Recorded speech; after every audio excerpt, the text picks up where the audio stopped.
ಕರ್ನಾಟಕ ಕಾವಲು ಪಡೆ ವತಿಯಿಂದ ಇಂದು ಸ್ವಾತಂತ್ರ್ಯ ದಿನಾಚರಣೆಯ ಅಂಗವಾಗಿ ಗುಂಡ್ಲುಪೇಟೆ ಪಟ್ಟಣದ ಯೋಧ ಶಿವಾನಂದ ಸ್ಮಾರಕ ಮುಂಭಾಗ 79ನೇ ಸ್ವಾತಂತ್ರ್ಯ ದಿನಾಚರಣೆಯನ್ನು ಧ್ವಜಾರೋಹಣ ನೆರವೇರಿಸಿ ಪುಷ್ಪಾಚರಣೆ ಮುಖಾಂತರ ಅದ್ದೂರಿಯಾಗಿ ಆಚರಿಸಲಾಯಿತು.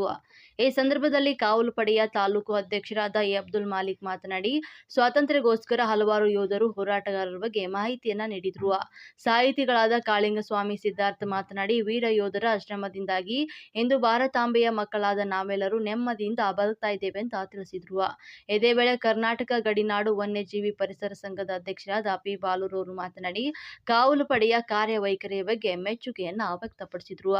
ತಾಲೂಕು ಕಾರ್ಯದರ್ಶಿ ಎಸ್. ಮುಬಾರಕರ್ ಕಾರ್ಯಕ್ರಮದ ನಿರೂಪಣೆಯನ್ನ ನೆರವೇರಿಸಿದರು. ಇದೇ ವೇಳೆ ತಾಲೂಕು ಗೌರವ ಅಧ್ಯಕ್ಷರಾದಂಥ ರಾಮೇಗೌಡ, ತಾಲೂಕು ಸಂಚಾಲಕರಾದ ಕುಂಜುಟಿ, ಟೌನ್ ಉಪಾಧ್ಯಕ್ಷರಾದ ಸಾದಿಕ್ ಪಾಷಾ, ಟೌನ್ ಗೌರವ ಅಧ್ಯಕ್ಷರಾದ ಶಕೀಲಾ ಮತ್ತು ಟೌನ್ ಸಂಚಾಲಕರಾದ ಮಿಮಿಕ್ರಿ ರಾಜು, ರವಿಕುಮಾರ್, ಪವನ್ ಡ್ಯಾನ್ಸರ್ ಜಹೀರ್ ಹುಸೇನ್, ಗಡಿನಾಡು ರಕ್ಷಣಾ ಸೇನೆಯ ಅಧ್ಯಕ್ಷರಾದಂಥ ಮುನೀರ್ ಪಾಷಾ, ಉಪಾಧ್ಯಕ್ಷರಾದ ಅಲಿಂ ಪಾಷಾ, ಯುವ ಘಟಕದ ಇಲಿಯಾಸ್ ಸೇರಿದಂತೆ ಸಾರ್ವಜನಿಕರು ಒಂದು ಸಂದರ್ಭದಲ್ಲಿ ಹಾಜರಿದ್ದರು. ಅದೇ ರೀತಿಯಾಗಿ ಸಂಚಾಲಕರಾಗಿರ್ತಕ್ಕಂಥ ರವಿಕುಮಾರ್,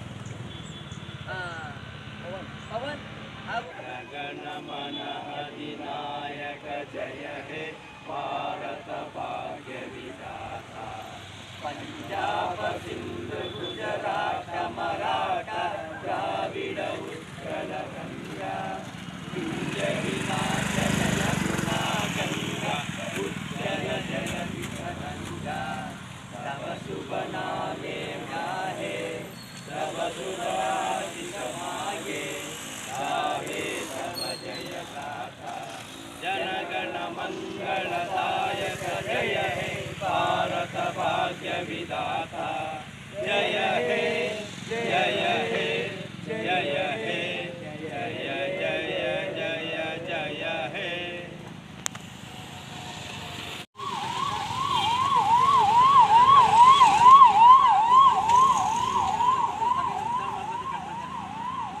ಆತ್ಮೀಯ ಕನ್ನಡದ ಮನಸ್ಸುಗಳೇ, ಇವತ್ತು 79ನೇ ಸ್ವಾತಂತ್ರ್ಯ ದಿನಾಚರಣೆಯ ಶುಭಾಶಯಗಳನ್ನು ಮೊದಲನೇದಾಗಿ ತಿಳಿಸುವ ಮೂಲಕ 79 ವರ್ಷಗಳಾಗಿದೆ ಸ್ವಾತಂತ್ರ್ಯ ಬಂದು. ಇಬ್ಬರು ಹಿರಿಯ ಸಾಹಿತಿಗಳು ಅವತ್ತೇ ಒಂದು ಪುಸ್ತಕವನ್ನು ಬರೆದಿದ್ದರು, ಒಂದು ಹಾಡನ್ನು ಕೂಡ ಬರೆದಿದ್ದರು. ಎಲ್ಲಿಗೆ ಬಂತು, ಯಾರಿಗೆ ಬಂತು 47ರ ಸ್ವಾತಂತ್ರ್ಯ ಅಂತ. 79 ವರ್ಷ ಆಗಿದೆ. ಇದೇ ಕೆಲವೇ ವರ್ಷಗಳಲ್ಲಿ 100 ವರ್ಷ ನಾವು ಕಾಲಿಟ್ಟಿದ್ದೇವೆ. ಆದರೂ ಕೂಡ ಬ್ರಿಟಿಷರಿಂದ ನಮಗೆ ಸ್ವಾತಂತ್ರ್ಯ ಬಂತು. ಆದರೆ ನಮ್ಮ ದೇಶದಲ್ಲಿ ಸ್ವಾತಂತ್ರ್ಯ ಇದು ಸಿಕ್ಕಿಲ್ಲ ಅನ್ನೋದು ನನ್ನ ಭಾವನೆ. ಯಾಕಂತಂದರೆ ಇವತ್ತು ಯಾವುದೇ ಸಮುದಾಯ